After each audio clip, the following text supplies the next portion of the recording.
to share some of the work that we've been doing in my group, looking at deep mantle dynamics from seismic observations. And before I dive in, you can see on the slide, I have a very long list of collaborators on a lot of the work that I'm going to show today. I won't read them all, but I want to particularly acknowledge Jonathan Wolf, who recently finished his PhD working in my group. He's now a Miller Fellow at Berkeley for his postdoc. He's actually moving to UC Santa Cruz this summer to start a faculty job. A lot of the work that I'm going to show in the talk sort of came out of Jonathan's thesis research, so I certainly want to give him a shout out before I dive in.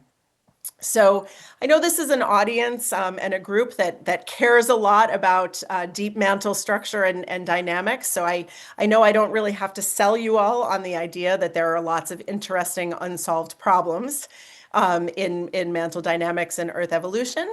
I'm illustrating some of this with this figure from work by Anna Gulcher and collaborators.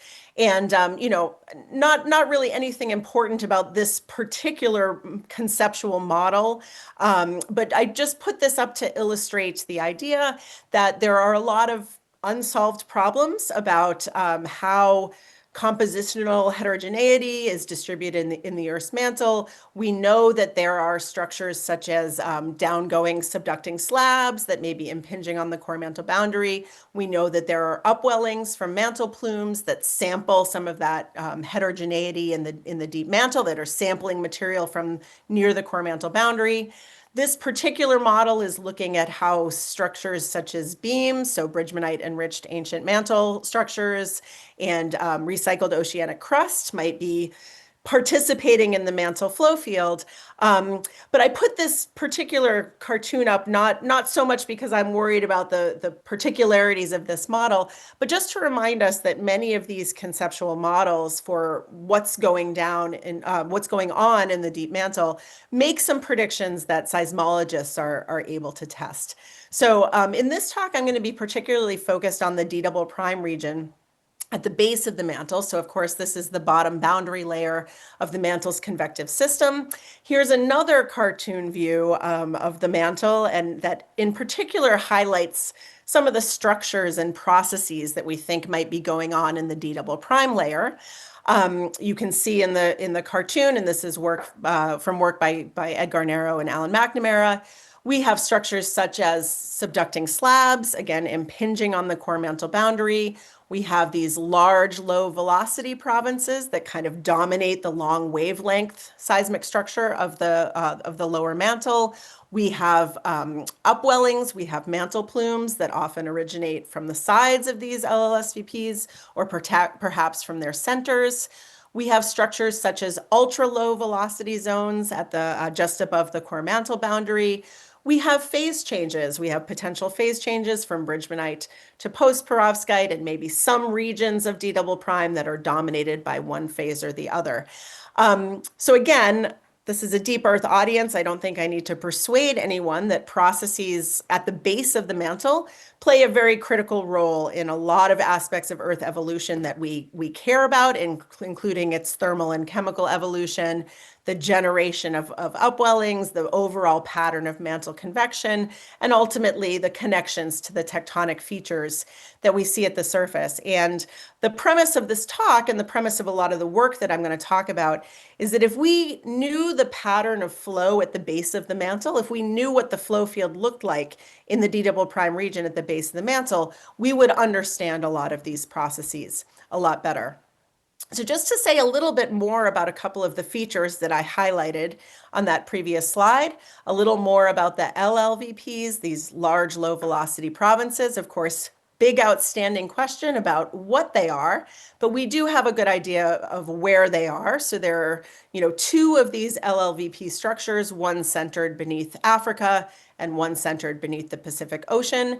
This is work by Hain and others. The background colors here are from a particular seismic tomography model, a particular S-wave velocity model in the lower mantle. This particular model is the S-mean model. So the red colors here are showing the particularly low seismic velocities. Here's the African LLVP, here's the Pacific LLVP. Around sort of between these, there's this degree 2 structure where we have fast material in this sort of circum-Pacific or circumpolar belt. And then this particular paper, excuse me, was looking at the geographic distribution of mantle plumes and of hotspots, and noting that they often are found along the boundary, particularly of the African LLVP, and the boundary and interior of the Pacific LLVP. So we have, some ideas from seismic and other observations about where these structures are and what their characteristics are. A lot of unanswered questions still about what they are, what they're made of, and how they interact with mantle convection. Similarly, ULVZs, or ultra-low velocity zones, so these are usually small and we think fairly thin regions of very dramatically reduced seismic velocities, in particular, often observed in S-wave velocities. These are just above the core mantle boundary. Again, we have an increasingly fuller picture of where they are. The top two figures are from work by and Garnero. They put together a compilation of ULVZ observations from seismology. And that's what's shown in the map over here on the right. The red colors are where ULVZs have been detected using seismology. And then the pink colors are, again, corresponding to these LLVPs. So we know that ULVZs are found in many places just above the core mantle boundary. They're typically, again, as I said, thin, usually maybe 10 or tens of kilometers high. They involve drastic decreases in seismic velocity, sometimes of, by 20 or 30%. And they're usually detected or inferred, at least, by seismic observations. Here's an example of this from some of Jonathan's thesis work. This is an observation of what we call an S-star phase, which is kind of a combination of direct S and a diffracted S wave, an S wave that's been diffracted along the core mantle boundary.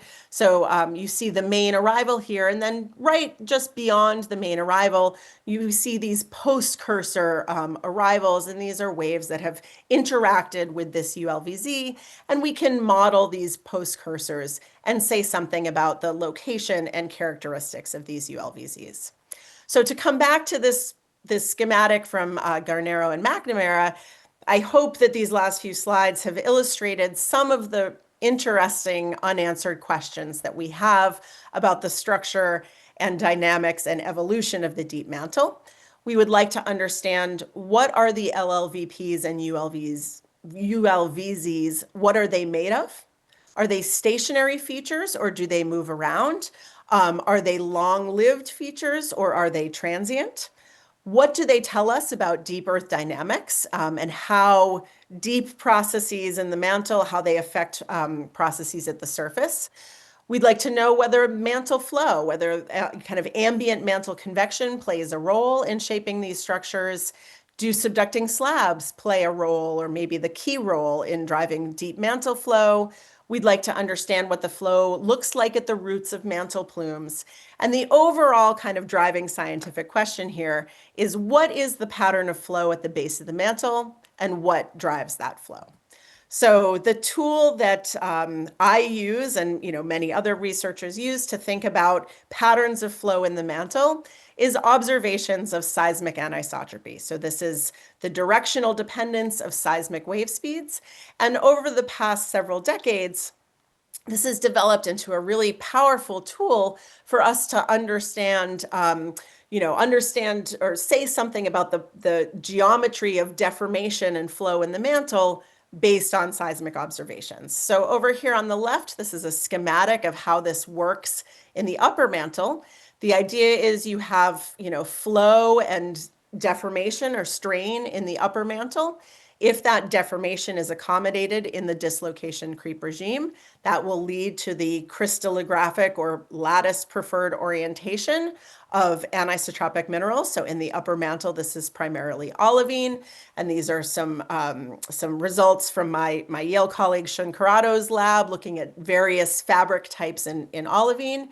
And if we develop this crystallographic preferred orientation of anisotropic minerals, or if we have a shape preferred orientation of an elastically distinct material, for example, partial melt, that gives rise to macroscopic seismic anisotropy.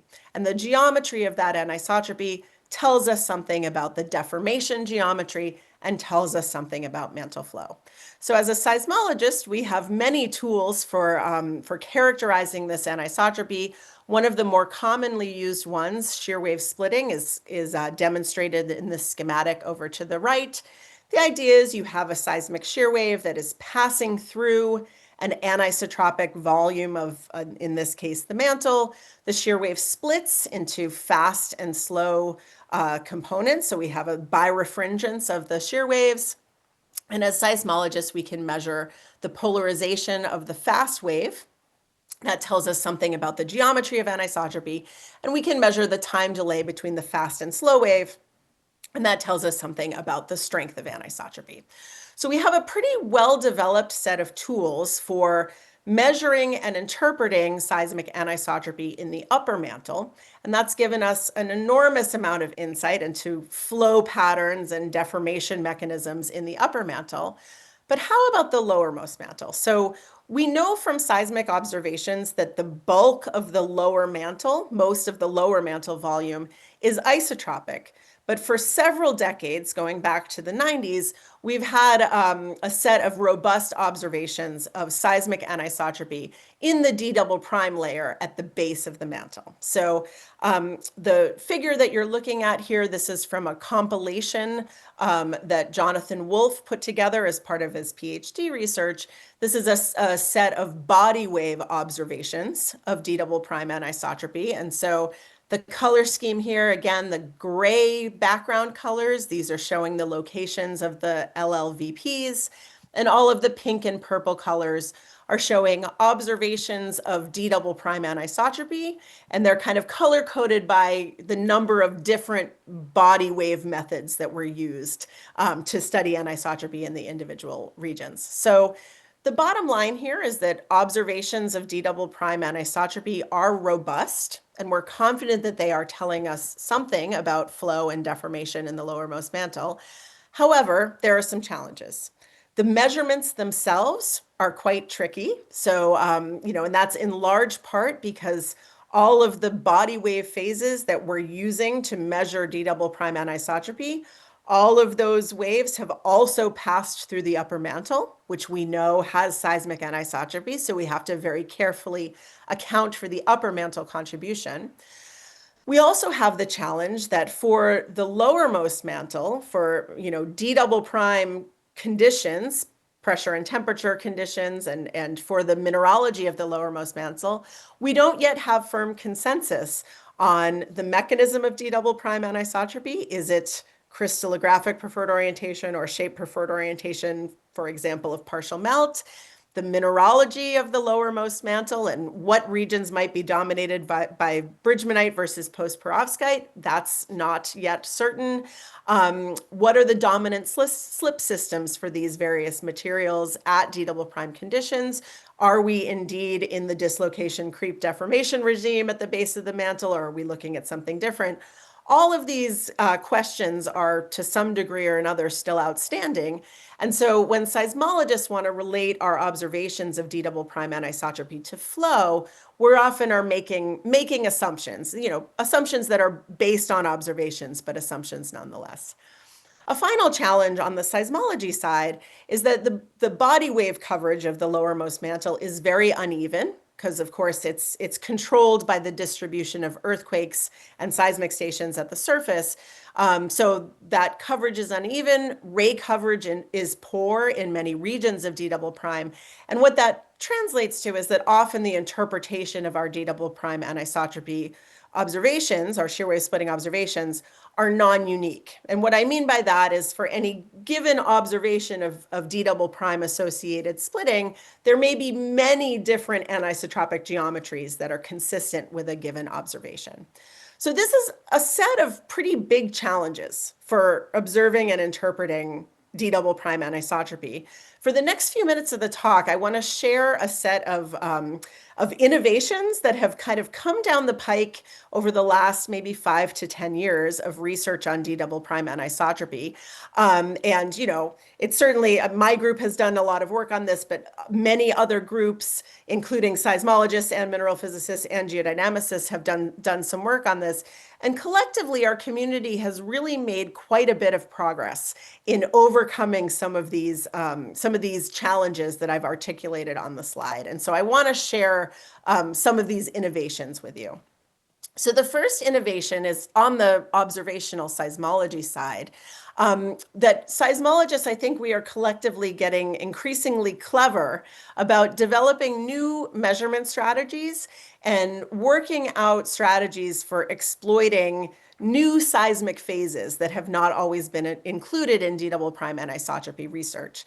So over here on the left, this is a diagram of the Earth showing various seismic phases that can be used to study D double prime anisotropy. This is work led by Angelo Pisconti at Munster. And it shows that, there are a bunch of different seismic phases that sample D double prime that we can use. We can use diffracted S waves. We can look at SKS and SKKS phases, which have very similar ray paths in the upper mantle, but have different ray paths in the lowermost mantle. So we can take advantage of that difference in ray paths when we measure the splitting of both phases and try to understand if there's a differential contribution from the lowermost mantle. And we can also look at seismic phases that are reflected off the top of the D double prime layer, so that are reflected off the D double prime reflector itself. So we can look at reflected P phases and S phases, so these so-called PDP and SDS phases. If we measure the polarity of those phases, and in particular, if we look at how the polarity of those phases changes with propagation direction, those polarities actually contain anisotropy, information about anisotropy in D double prime. So this is some work that my group did collaborating with Tina Thomas's group at Munster. Over here on the right, this is some work that was led by a former PhD student of mine, Neela Creasy, where she was studying a region of D double prime beneath Siberia and was trying to put together a set of observations from a bunch of different seismic phases that are all sampling the same region from a variety of directions and using a variety of seismic phases. And seismologists, I think, have really gotten creative about how we can make the best use of the information about anisotropy in some of these different seismic phases.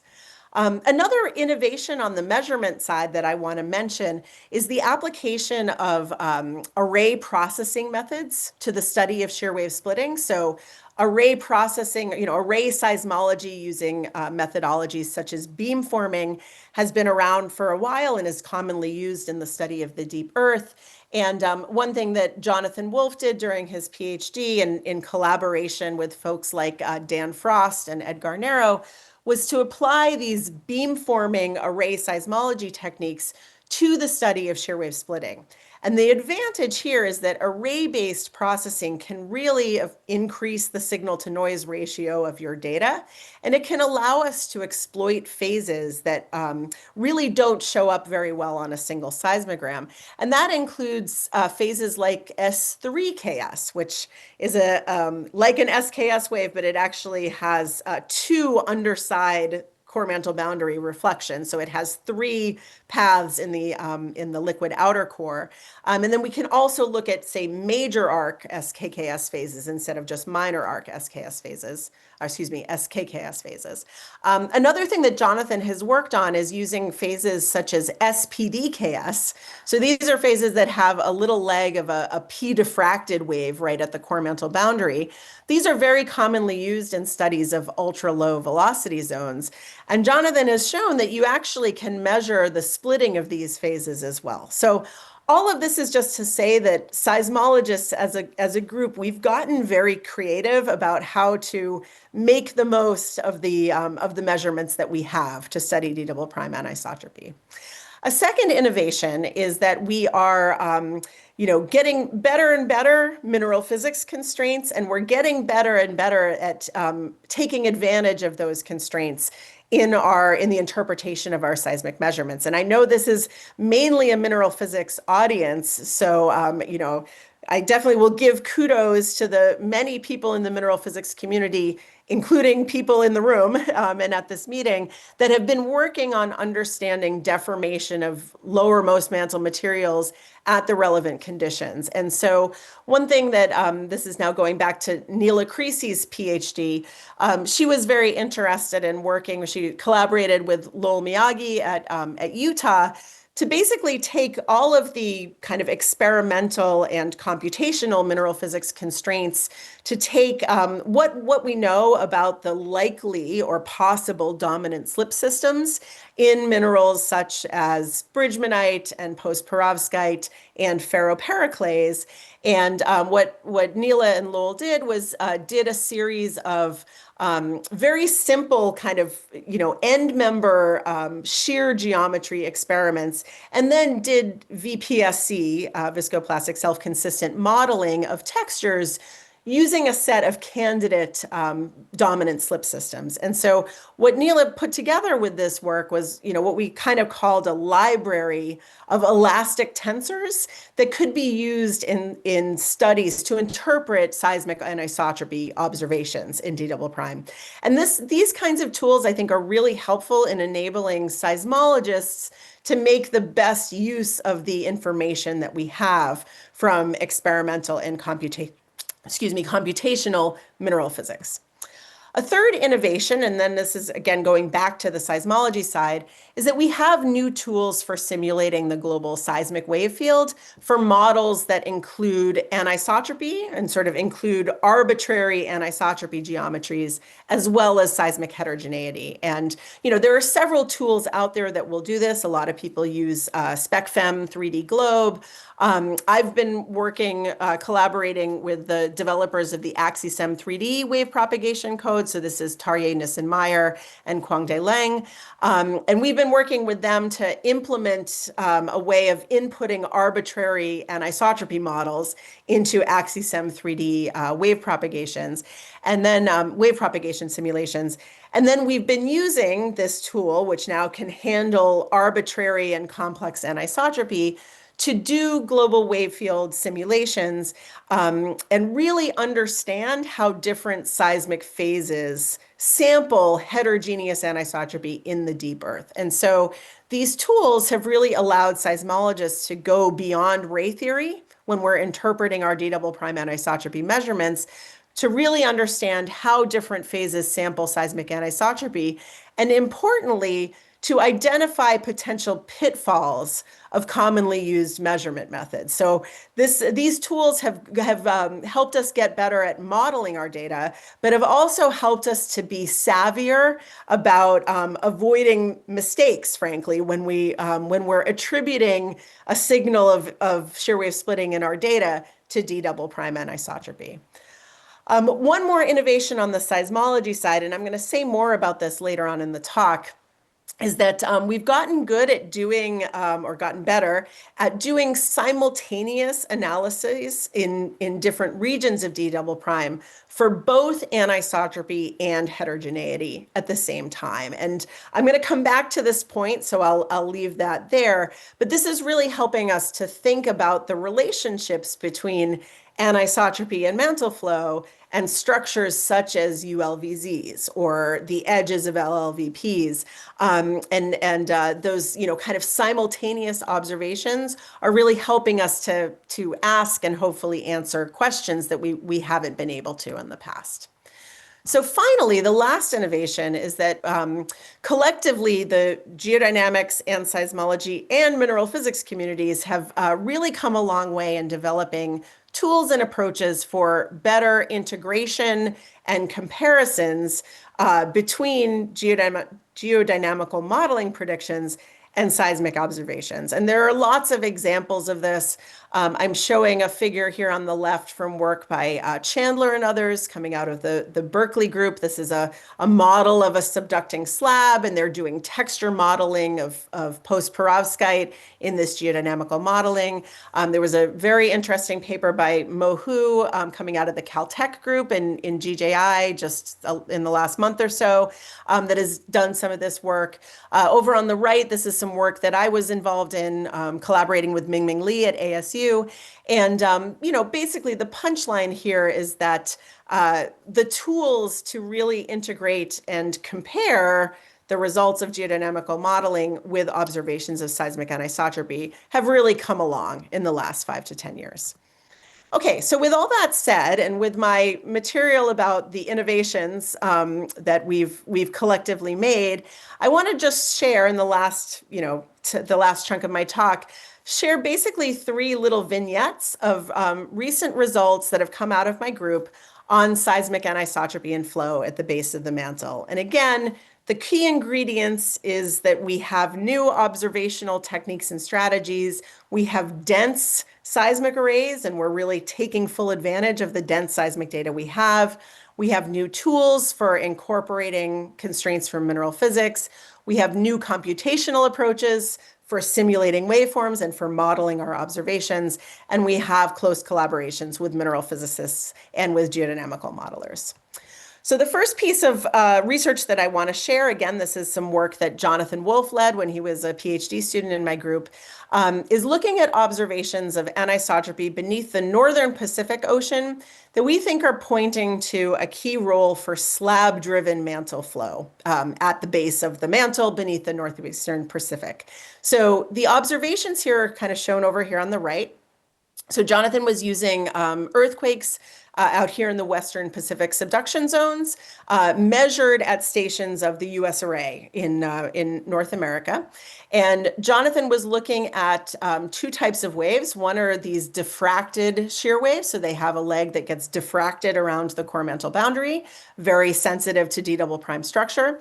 And then he was also looking again at differences in the shear wave splitting between SKS waves and SKKS waves. And as I said before, these are phases that sample the upper mantle in a very similar way, but sample the lower mantle differently. And so over on the right, this is kind of a map view summary of Jonathan's observations. He was able to identify a region of the lowermost mantle where he sees strong evidence for the splitting of SKKS phases, but not SKS phases, due to anisotropy in the D double prime region. And then down here, these are the results of his S-diffracted measurements, where again, there's a set of ray paths that show evidence for shear wave splitting due to D double prime anisotropy. Those are kind of shown in the orange color here. And then there's another set of ray paths that don't show that evidence for splitting. I know not everyone in the audience is a seismologist, but these waveforms are so beautiful, I kind of can't resist showing them. Over here on the right, these are SKS and SKKS phases, again, measured across the US array in North America. Over here on the right, these are the radial components. So this is where we expect to see the energy for SKS. These are the transverse components, and where you see transverse component energy, that's evidence for shear wave splitting. So what we see for the SKS phases is there's plenty of evidence for shear wave splitting, but it does not look coherent across US array. So, and that's as to be expected. US array is sampling a big region of continental North America. We expect a lot of variability in the upper mantle anisotropy signature. So this is, what you might expect if you have upper mantle anisotropy contributing to SKS splitting. Down here are the SKKS phases, the corresponding SKKS phases from the same seismograms. Here we see our beautiful SKKS on the radial, and here's our transverse components. And what you can see is that there is a really gorgeous coherent signal of SKKS splitting across the US array for this small set of events. It's very difficult to explain this observation only in terms of upper mantle anisotropy. You really need a contribution from D double prime anisotropy to explain this. Similarly, Jonathan has some, very beautiful diffracted S waves. So here, the energy on the transverse is sort of what you expect to see, and then the radial component energy is telling you about the splitting of these S diff phases. And because we have array data, we can carry out stacking, and we can make a measurement of the very robust measurement of the shear wave splitting parameters for the diffracted S waves and for the SKKS waves. So what can we do with that? Then we can go to our, mineral physics database, and in particular, we used Neil Acreesy's elastic tensor library. And what Jonathan did was he carried out a series of forward models using these global full wave simulations using AXISEM 3D. And what Jonathan did is he said, okay, we expect in this region where we're far away from plumes, we're far away from the LLVPs, we expect that the mantle flow field is probably dominated by horizontal simple shear. And then he said, I'm going to go out and I'm going to look at all possible shear directions, or all possible flow directions, and I'm going to understand what combinations of orientations and elastic tensors, kind of candidate elastic tensors, fit the data. And so he went through a very wide variety of models, again, using the elastic tensors that Neil Acreesy and Lowell Miyagi had generated. And what he came up with is that almost all of the models that fit the data invoked basically north-south shear directions. And interestingly, that it fit whether you use the post-Perovskite tensors or the Bridgmanite tensors. Actually, either one fit. So what Jonathan kind of inferred from that is that the anisotropy in his study region, and again, we're kind of just to the south of Alaska here, beneath the northern Pacific Ocean, that his anisotropy observations are consistent with sort of north-south directed shearing. That could be northward directed flow or southward directed flow, and we can't tell the difference with anisotropy observations. But we took a look at global tomography models in this region. Here are just two examples. This is a region that has experienced subduction over the past several 100 million years. So we, the models pretty clearly show slab remnants in this region.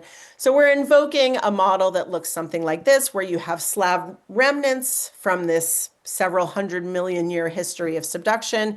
You have slab remnants that are coming down, impinging on the core mantle boundary, probably driving flow to the north of our study region, and then in our study region, driving flow likely to the south towards the Pacific LLVP. So I think it's just a very nice example, this study, of being able to say something about flow directions from anisotropy observations. And in this case, we think there's a case for a rule for slab-driven flow here. The second little vignette I want to share, this is another study that Jonathan published a couple years ago. And this is targeting a region of D double prime, basically beneath the Himalayan mountains. And Jonathan was looking for regions that he could target using, again, a variety of different types of phases. So both diffracted S, but then also these SKS, SKKS discrepancies. Regions that he could target with a bunch of different, or two different types of phases, but also being measured over multiple directions. And so he found that beneath the Himalayas, he could sample this using earthquakes up here near Japan, measured in the southern part of Africa, and also using earthquakes here in the Western Pacific subduction zones, measured either here in Europe or here in Central Asia. And again, he wanted in this study to take advantage of the fact that we now have the tools to look simultaneously at seismic anisotropy and at ULVZ structure. And so here's what Jonathan found. In his diffracted S data, he was able to identify some pretty clear post-cursors in the data, which he was then able to model using AXISEM 3D. And that provides pretty robust evidence for a ULVZ structure directly beneath the Himalayas. And then he looked at all of the data sampling the mantle around that ULVZ. And he found that for a set of paths sampling to the north of the ULVZ, although not to the south of it, he identified a very clear signal of shear wave splitting in the data due to D double prime anisotropy. So then, similar to what we did in the Northern Pacific Ocean study, Jonathan took advantage of our elastic tensor library, did some AxiSem 3D modeling, and tried out what are all the possible shear directions that might be consistent with his SDiff and SKS, SKKS splitting observations. So this is just showing kind of some of his modeling results, but again, the same goal as in the previous study. Here's what Jonathan's modeling came up with. He saw that, again, no matter which set of elastic tensors or dominant slip systems he looked at, and again, there were a bunch that didn't fit the data at all, but of the ones that did fit the data, and even taking into account several different dominant slip systems in post-perovskite, nearly all of the models favored a flow direction or a shear direction that was directed sort of southwest or northeast. If we put this in geographic context, so here's the region here that has the seismic anisotropy, here's the region that has this ULVZ structure. If we put all of this in geographic context and then look at some global tomography models, which all show the presence of some remnant slab material in this region that's known as the Central China anomaly, we have a picture emerging that beneath this region, we have an ultra-low velocity zone here. To the northeast of this ultra-low velocity zone, we have flow that is likely directed towards the southwest. And so this is maybe not a unique model, but it's certainly consistent with a scenario in which remnant slab material is impinging on the core mantle boundary, driving flow to the southwest, and this is transporting the ULVZ material. So we think that we have evidence here for ULVZ that is being actively transported by slab-driven mantle flow, in this case to the southwest. So I know I need to wrap up. I want to leave time for a question or two if it's possible. Just in the last 2 minutes, I'll share a third vignette. This is some work actually led by a Yale undergraduate student. Her name is Ella Xu. She's been looking at data from Australia, which has a very large number of high quality seismic arrays. And she's been applying this array processing beamforming technique to look at the differential splitting of SKS phases, S2KS or SKKS phases, and then also these S3KS phases, which are very difficult to see on individual seismograms, maybe impossible to see on individual seismograms, but which show up very well using this array processing method. Again, these S3KS phases, they have one extra underside bounce off the core mantle boundary. And Ella put together a very large data set of these differential splitting measurements. Here are her results. So we're looking at a map view, so you can kind of see the coastline of Australia here, and here's kind of Papua New Guinea and Indonesia up here. The background colors are from a tomography model. So the red colors here, we're looking at the edge of the Pacific LLVP. The grayscale here is showing the degree of difference in splitting between SKS and S2KS, or between SKS and S3KS. And so the way to read this is the darker the color, the stronger a contribution there is to splitting from D double prime anisotropy.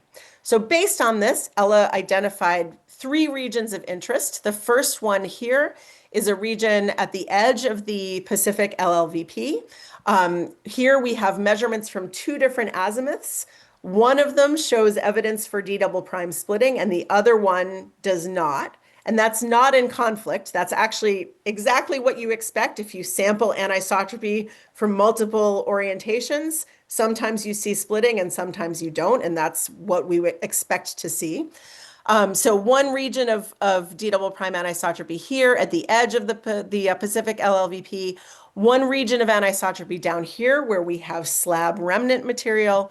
And then interestingly, beneath Australia itself, we seem to have really little or no evidence for splitting from D double prime. And this is a region that looks like D double prime is isotropic or close to it, only weakly anisotropic. So in order to interpret these measurements, Ella has been working with Mingming Li to compare some of the predictions from his flow models to her anisotropy models. This is a very nice 3D rendering. Again, the geometry you can see here is Australia. The coastlines are in white. So Australia, New Zealand, Papua New Guinea. The red colors, this is a 3D rendering of the Pacific LLVP, and then these measurement the yellow vectors are predicted flow velocities from Mingming's models. And I won't go too much into the detail of the interpretation here, but she's identified, anisotropy, we think, associated with upwelling at the edge of the Pacific LLVP, as well as slab-driven flow here to the south of Australia. So I need to wrap up because I'm out of time, but just a few take-home points. I certainly hope I've convinced you that seismic anisotropy observations can constrain lowermost mantle flow and deep mantle dynamics. We've done work in my group on subducting slabs, driving flow, the potential interaction between slab-driven flow and ultra-low velocity zone material, and the anisotropy signature at the edges of LLVPs and in regions where we might expect to see upwelling. And again, I hope I've convinced you that studies of seismic anisotropy in D double prime really do hold enormous potential for improving our knowledge of deep mantle dynamics. And again, I know this is mostly a mineral physics audience, and I hope that you'll take this talk as both a thanks and an encouragement for all of the new insights into anisotropy at lowermost mantle conditions that have come from the mineral physics community, and keep them coming, because seismologists and geodynamicists, together, we really do have the tools to make great use of those insights from mineral physics to really say something about flow at the base of the mantle. So I'll stop there. Thank you very much.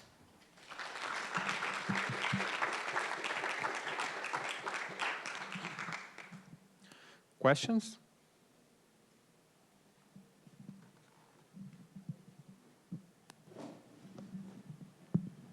Hi, Maureen. Thank you very much for your talk. I am neither a mineral physicist, a seismologist, or geodynamicist. I'm another thing. We love the geochemists too, Bill. Don't worry. Oh, you got who I am. All right. I recognize your voice. Okay, I really want to understand what is the D double prime, and in fact, yes. In fact, I almost want to ask you, what is the seismic definition of a ULVZ? But I won't ask that just now. Okay. You want me to define D double prime, right? Yeah, I'd like to go to slide 3, I think it was, and then maybe about slide 6. I want to show you the contrast between two Ed Garnero cartoons. Okay, so let's see. So which one? This one? Sorry, this one. Yes, that one. Yep. Notice in the sort of like the 1 o'clock position, D double prime. Here. Yeah. All right. Now, that's just D double prime touching the core. Now go ahead a few, and I think it's U in Garnero. Oh, this one? Yes, that one. Yep.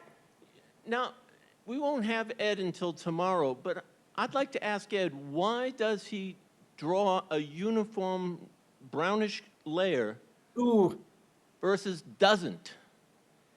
And then my question for you, because you told us that the ULZ is touching the CMB, is what is your vertical resolution to give you that feeling that you can touch the CMB?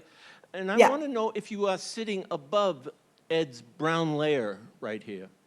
Yeah, so terrific set of questions. So I suspect that the reason you and Garnero drew the cartoon this way is because our basically kind of detection limit and that's, you know, it's kind of labeled here as seismologists, we can't see anything thinner than 5 kilometers. I mean, I would say at the best 5 kilometers with our techniques.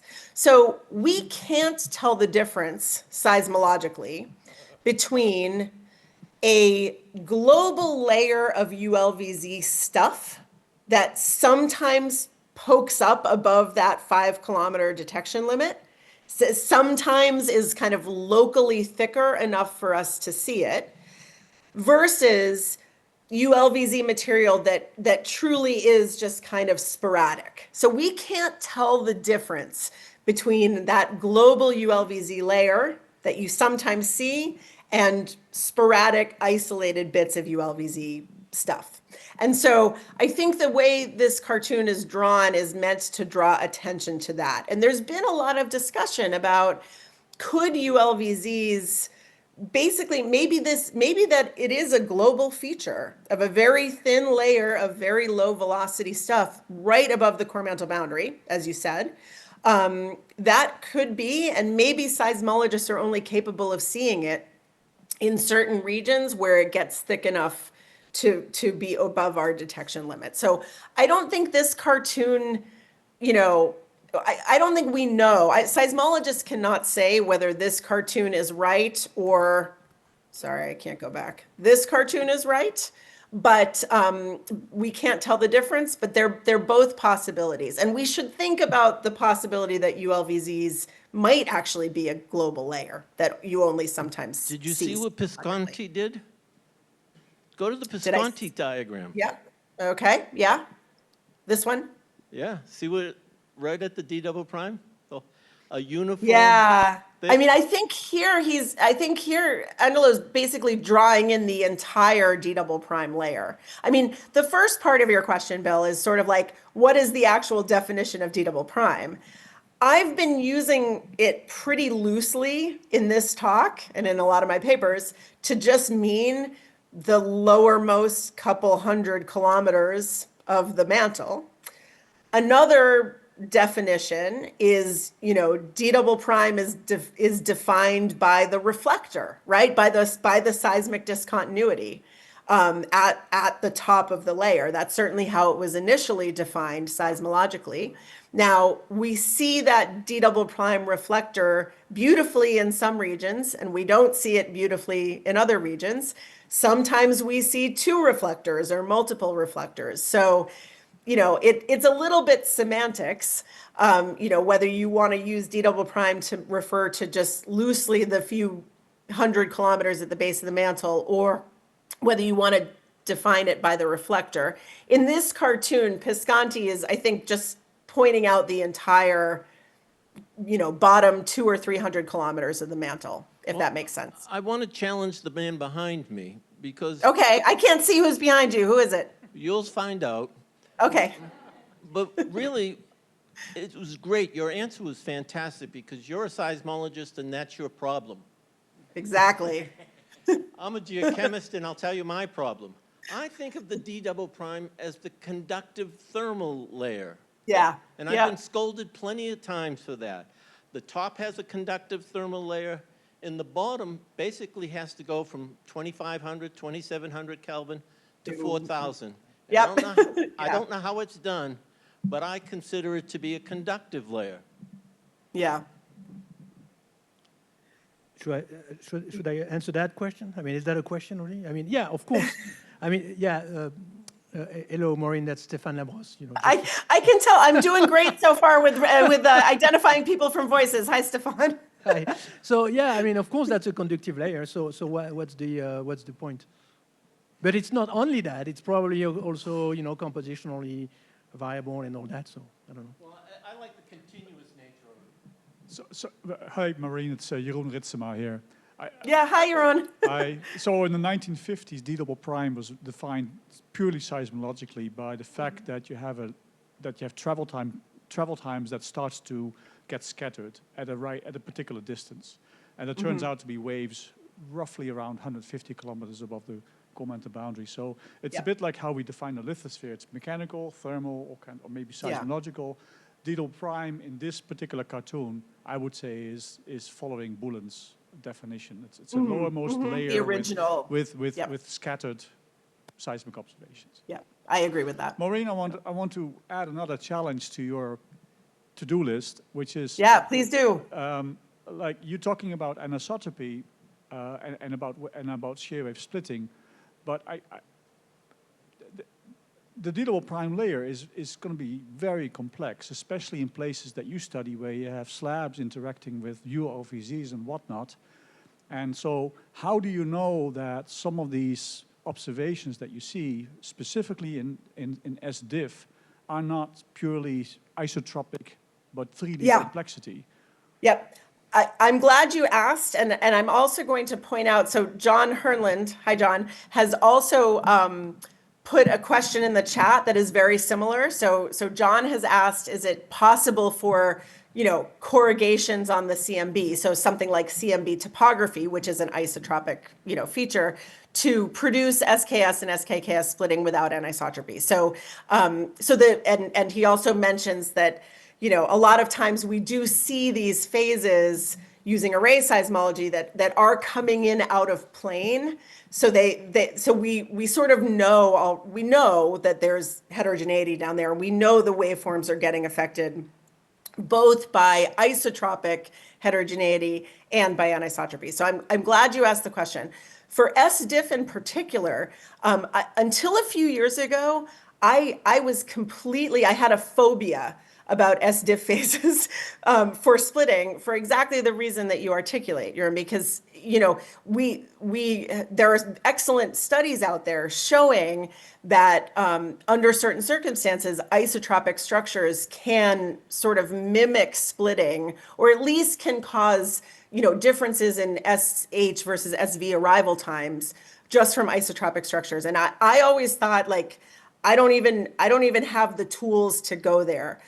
What changed my mind about SDIF in particular is the work that Jonathan Wolf did with these AxiSem 3D simulations, where he really dove in and did a very deep dive into what are the waveform characteristics that you can explain with isotropic structure, and what are the ones that really require anisotropy.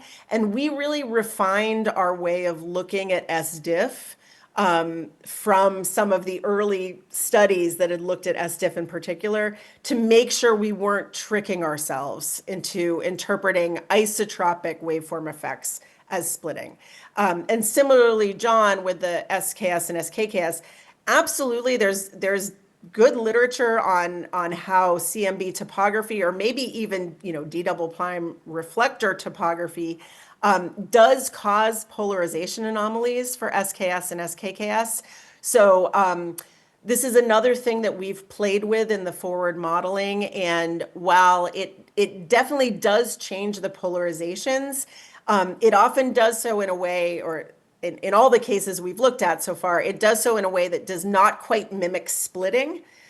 Anisotropy, true shear wave splitting, has a very distinctive signature of what exactly it does to the waveforms. And so we think we can distinguish that part. But having said that, everything that you've said, Jörn, and everything that you posed in your question, John, is absolutely true, that we have to be super careful about not misinterpreting isotropic effects for splitting.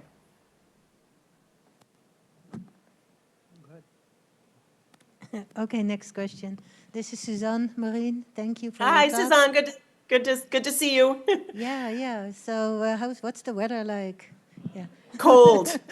Oh, good.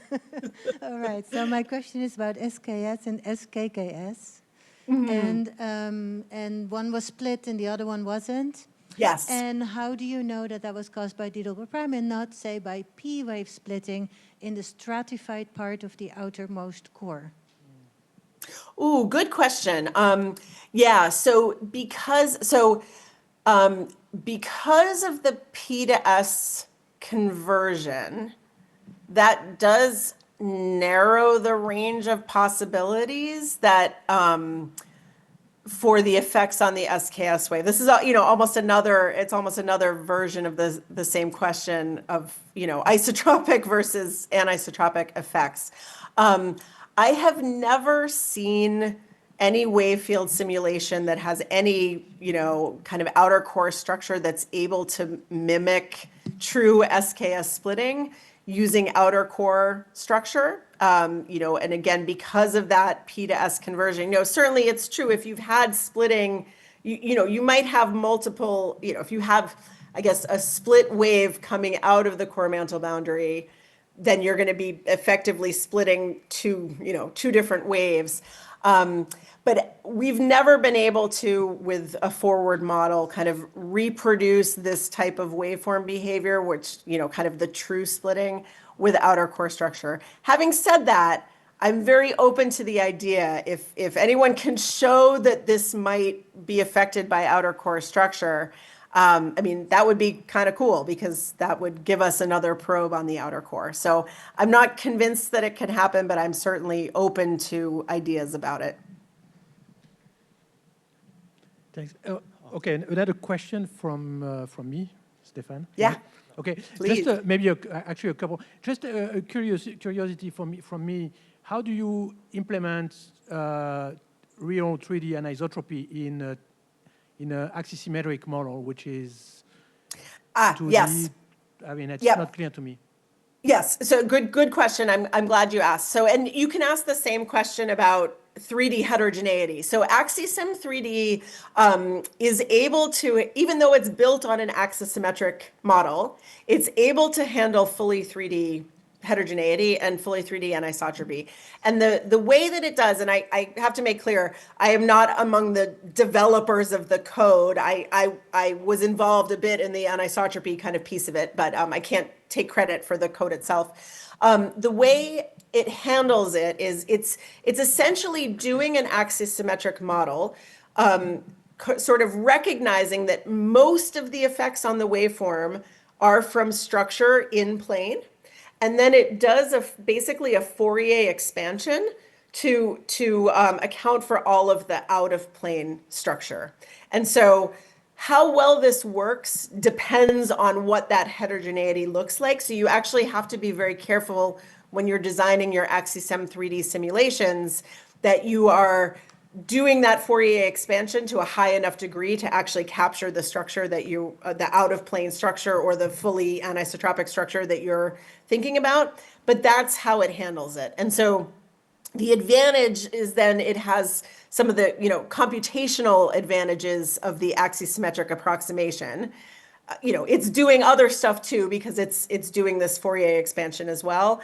But you can, depending on the complexity of your model, you can capture the complexity from the 3D heterogeneity and anisotropy, but at a computational cost that's closer to the axisymmetric approximation. Does that make sense? Yeah, kind of, yes. Yeah. Thank you. Yeah. And Yeah. another question is about the interpretation of anisotropy. How fast do you think the texture develops when you are in a corner flow? When you go down and then horizontal at the bottom of the mantle. Yeah. Great question. And there are a bunch of people who have thought about this more deeply than I have, and in particular those two modeling studies that I mentioned. So work by Chandler et al. And then work by Mohu et al. They've both looked at this in detail because they've done, sort of explicitly incorporated the texture modeling into the geodynamical modeling. So, the answer to that is always it depends, because it depends on the strain rate, and so it depends on how quickly you're accumulating strains. But it does.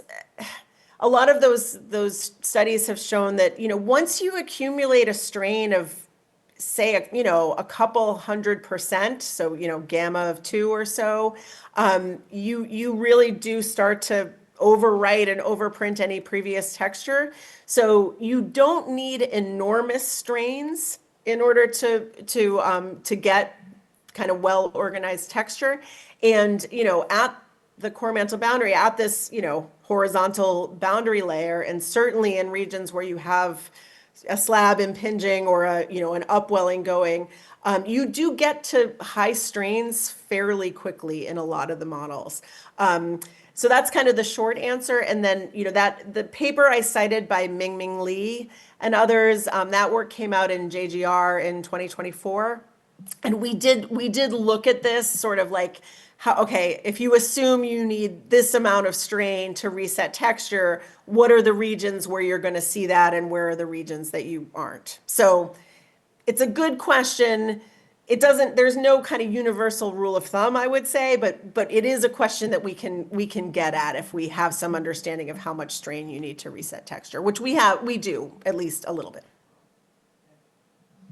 I guess along that lines, just sort of a quick note that this Hi, transition- Torsten. Yo, what's up? The transition I'm from- doing pretty well on just the sounds of people's voices. Yeah, this is not so difficult now, is it? So when Sorry, you go ahead. when you go from pure shear to simple shear, as you do Yeah. underneath spreading centers on the Yeah, top, yeah. and as you do in the regions you're looking at the CMB, Yeah. this is where our CPO development methods really have challenges, right? And so Yeah. it's this Yeah. reworking where even for the upper mantle, we're like, what are we going to do there? So that makes Yeah. it really tricky, even though I agree with Maureen as to the estimate of the reworking. So I wonder, and I kind of asked you this before, like Yeah. I respect the difficulty, and I very much value the approach, but in the end, right, when you infer that slabs are sinking and plumes are rising, it's not exactly shocking, right? And so I wonder, again, now with the improved constraints, so there's uncertainties in the geodynamic models, right? Besides sort of, ups and downs and sideways Yeah. flow. Within all of these uncertainties, can you rule out, for example, certain fabrics? Or can you say, well, within the uncertainties, I can say that this whatever pile does have an active flow component. Can you bring it sort of Yeah. to the next level, and can you sort of rule out some of the library, or can you rule out some of the geodynamic models? Yeah, so it's a good question, and we have had a version of this conversation before, but I'm glad you raised it, and it's a good challenging question because you're absolutely right. Even for the upper mantle, where we have much better constraints on CPO development, it's when you have a very complicated strain field and you're not in the pure shear or the simple shear end member. Yeah, our knowledge of how exactly the texture evolves breaks down. So, and I don't want to oversell. I think you put it very well because okay, slabs go down and then plumes go up and we see the flow. It's not like we didn't know that, but I do think it is valuable to start with those simple cases and show that, okay, at least in the simple cases where we do think that we might be in a simpler deformation regime, and maybe you are looking at, horizontal simple shear or whatever, that it works, we think. But, and for those simple cases, we can start to, as you said, eliminate parts of the elastic tensor library. I glossed through this pretty quickly, but there are huge swaths of the elastic tensor library that do not work with any of Jonathan's observations of splitting in beneath the northern Pacific. So we can, for the simple cases, I think now we're at the point where we can start to rule in or out, different flow scenarios and different chunks of that elastic tensor library. That's cool, and as you know, I really like this library approach. Is it enough now to say within uncertainties what that implies for the nature of D double prime, to sort of link it back to sort of this perspective? I mean, that's where we want to go. Yeah. That is where we want to go. And I think, I'm excited that the progress that we've made on the tools collectively, not just me and my group, but collectively, all of our communities, I think, we're sort of like where upper mantle anisotropy was in maybe the early to mid 90s, right? Where it was sort of like, oh, we can see flow in the strain in the upper mantle that's parallel to plate motion. Well, okay, maybe that's not unexpected, right? But we have made enormous strides since then in getting at the details. And we are poised, I think, to do that. Totally agree. Data Don't prime. get me wrong. But maybe Yeah. it's No, also no, no. maybe it's also a good time to stop, because in the upper mantle, right, the more resolution we get, the less well things work in some places. Right? Yeah, Anyway. yeah, sure. No, I mean, I take your point, but we've made a lot of progress in upper mantle anisotropy in the last 30 years, since the early to mid 90s. And I'm optimistic that we're poised to do something similar for d double prime. Okay. Thank you again, Maureen. Let's thank you, Maureen, again. Thank you so much. I wish I was there.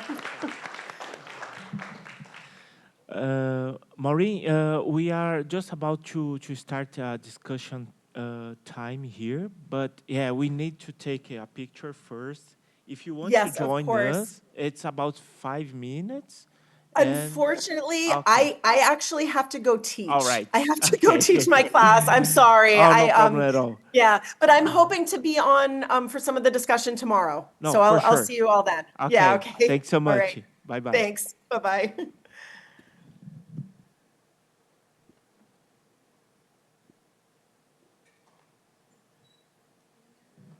So now we have to go to take the picture, okay? Yeah. And then we come back for discussion.